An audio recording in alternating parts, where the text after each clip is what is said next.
Alors que la plupart des crypto-wallets sont dans le négatif cette année à cause d'un hiver de la crypto qui se prolonge, certaines personnes voient des opportunités pour continuer à faire de l'argent et je vous présente donc un entrepreneur qui est passé d'employé de libre service à milliardaire en quelques années et il s'appelle Carl The Moon.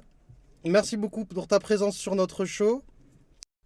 Et nous avons appris que tu as fait des millions en surfant sur les biseaux ascendants et descendants. Donc explique-nous qu'est-ce qu'est un biseau pour ceux qui ne sont pas très familiers avec ceci. Bonjour, merci beaucoup de m'avoir à l'antenne.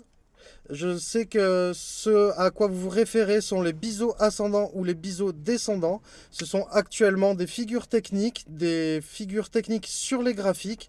Il n'y a pas vraiment de spécificité à la sphère crypto. C'est un biseau technique. On peut les trouver sur le cours de l'or. On peut les trouver sur le cours de Facebook. Mais si vous êtes un trader, vous pouvez prendre l'avantage de ces figures et attendre un breakout ou un breakdown et ensuite entrer dans un trade et faire de l'argent sur ce mouvement. On peut gagner de l'argent même si le Bitcoin perd de la valeur, si l'on short une figure bearish par exemple.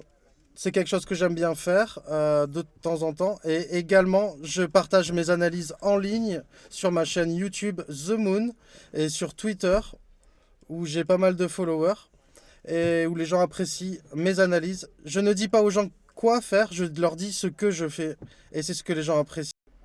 Bien entendu, Karl, et on veut que tu nous expliques un petit peu techniquement ce que tu en penses. Et nous intéressons justement à tes analyses techniques et à tes regards sur les courbes du Bitcoin. Comment ça se passe en ce moment en tant que trader? Comment se déroulent tes trades dernièrement? Eh bien, honnêtement, quand le Bitcoin chute, j'ai tendance à trader beaucoup moins. J'attends généralement le bull market pour placer des trades à la hausse. C'est là où les grosses opportunités se présentent. Mais évidemment, il y a toujours des positions qui peuvent être faites, même dans un bear market, où l'on peut shorter le Bitcoin et faire de l'argent alors que le cours du Bitcoin ou de l'Ethereum ou d'une autre crypto-monnaie chute. Mais évidemment, ça s'applique à toutes les autres industries, mais pas seulement à la sphère crypto. J'ai fait quelques trades à succès, mais j'ai fait également pas mal de trades perdants. Disons juste que j'ai fait plus d'argent pendant le bull market. Et oui, bien entendu, Karl, probablement que tu fais plus d'argent pendant un bull market que pendant un bear market, ça c'est sûr. On veut tous voir les actions et le marché général monter un peu plus haut cette année. Mais comme tu l'as dit un peu plus tôt dans l'année, la crypto est un rempart fantastique contre l'inflation. Et malheureusement, nous avons vu une hausse dramatique de l'inflation cette année. Et nous avons vu la crypto complètement chuter depuis ces moments-là. Est-ce que tu tiens cette association? Initialement, ça dépend sur quelle échelle de temps on se place. Si on se place sur une échelle de temps de 15 ans ou de 10 ans, eh bien l'inflation a été vraiment très élevée.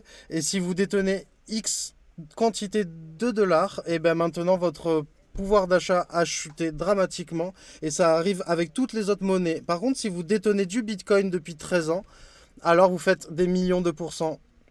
Malheureusement, je n'ai pas trouvé le Bitcoin il y a 13 ans. Je l'ai trouvé il y a 5 ans.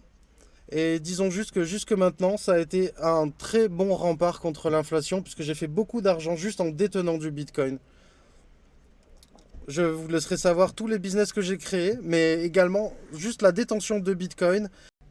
Et le Bitcoin m'a vraiment littéralement protégé et protégé mon pouvoir d'achat contre le dollar ou contre toutes les autres monnaies qui existent, les monnaies fiduciaires fiat.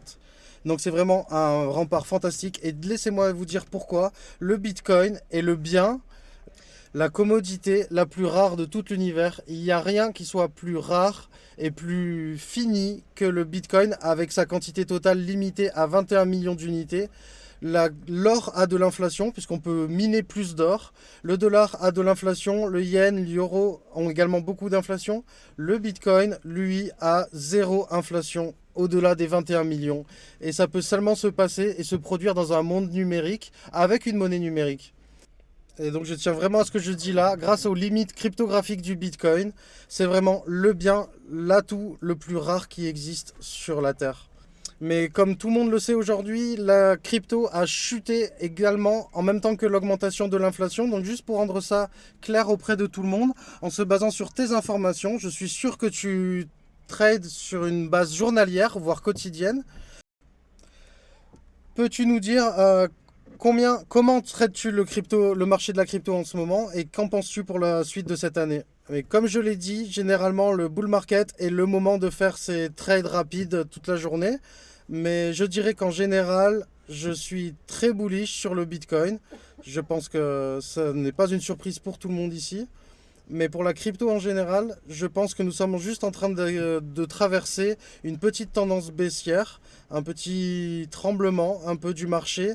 Et je pense que le Bitcoin, comme tous les biens qu'il y a sur Terre, il y a toujours des cycles. Il n'y a aucun bien, aucune commodité qui monte comme ça linéairement, de manière linéaire et permanente à la hausse. Et généralement, les spéculateurs à court terme surestiment le taux d'adoption, la vitesse d'adoption du Bitcoin. Donc pendant un bull market, les gens disent que le Bitcoin va être la monnaie de réserve internationale, que Apple va commencer à s'intéresser au Bitcoin, etc. Et généralement, cette peur, et les gens commencent à acheter et à se précipiter juste pour la pure idée de faire de l'argent rapide plutôt que de faire de l'investissement à long terme. Et c'est pour cela que nous voyons ces cycles sur le Bitcoin. Et généralement, la plupart des gens qui investissent dans le Bitcoin ne savent même pas ce qu'est le Bitcoin. Ils voient leurs amis acheter du Bitcoin, ils voient leurs parents acheter du Bitcoin. Et c'est la mauvaise manière de considérer le Bitcoin. Il faut le faire parce que vous vous y intéressez personnellement. Et comme je le dis, le Bitcoin est la meilleure forme d'argent qui ait jamais été disponible à l'humanité. Et si vous le comprenez, alors vous en tirerez un avantage. Je dirais que tant que le Bitcoin est en dessous des 100 000 dollars, le Bitcoin est plutôt accessible et j'en accumule et je continue à en accumuler. Le crypto expert Karl Runefeld vient de terminer son interview chez nous. Merci beaucoup pour ta présence, à très bientôt.